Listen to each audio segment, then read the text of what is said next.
Welcome to the Tech Egg. Don't get scrambled. Enjoy the video. In this video, I will explain how to use the circle of fifths for bass. This fundamental tool helps you understand musical relationships and build strong bass lines. We'll explore how to easily find root notes and navigate common chord progressions.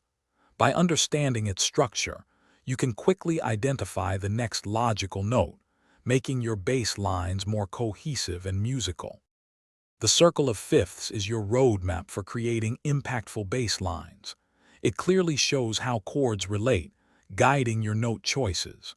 You can easily find the root of the next chord by moving clockwise for fifths or counterclockwise for fourths. This method simplifies complex progressions, allowing you to focus on rhythm and feel. If you're finding this video helpful, please take a moment to subscribe and like. On another note, bring your space to life with the Echo Dot smart speaker.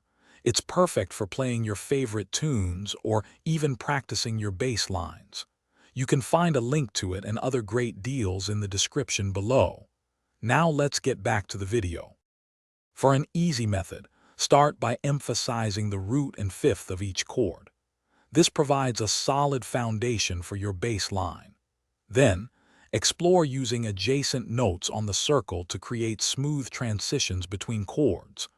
Don't forget to experiment with different rhythmic patterns to add groove and personality to your playing. Thanks for watching. Consider subscribing if I helped unscramble your problems.